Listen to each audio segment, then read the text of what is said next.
Bonjour, c'est Jeannette Carouna pour les 5 minutes d'amour de votre journée à 6A. Aujourd'hui, on va parler des mots. Les mots, comment les choisir, quelle est leur puissance? Les mots sont très puissants pour deux raisons. On devrait y faire très attention pour deux raisons. La première, c'est qu'ils ont un impact sur la personne qui reçoit vos mots. Un impact important sur ou par vos mots, vous allez donner de la joie, du bonheur, de la culpabilisation, de la tristesse.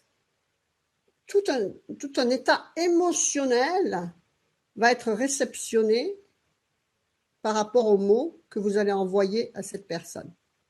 Dites à un enfant, t'es nul, pourquoi tu n'as pas réussi cet examen? Eh bien, c'est mort.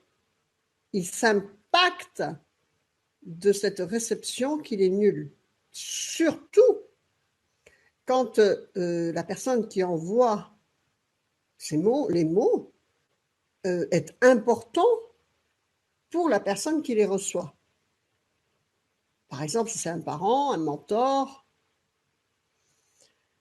Donc, il faut bien réfléchir à la conséquence de vos mots, de nos mots, pour la personne qui les reçoit. Qu'est-ce qu'elle va en penser? Si vous dites à une personne, oh là là, mais qu'est-ce que tu as fait? Tu es fatigué. Elle va se sentir encore plus fatiguée. D'accord? Et donc, en fait, à ce niveau-là, eh bien, il faut que vos mots élèvent votre interlocuteur, d'une manière ou d'une autre. Et il faut multiplier les occasions d'utiliser les mots vers des personnes, les élever, les valoriser, les complimenter. Ça ne coûte rien et en fait, c'est d'une importance capitale pour la personne qui les reçoit.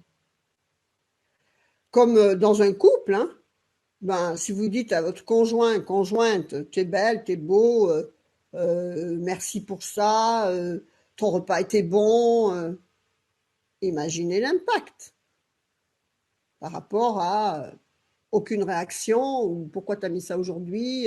Après, attention, je ne dis pas de dire des mensonges. Bien entendu qu'il faut que vous disiez ce que vous pensez, mais cherchez la bonne façon.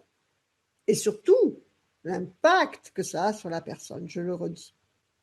Parce que ce n'est pas parce que, par exemple, pour des vêtements de votre conjointe ou de votre conjoint, ce n'est pas parce que ce n'est pas spécialement votre goût que c'est obligé de lui dire que c'est nul.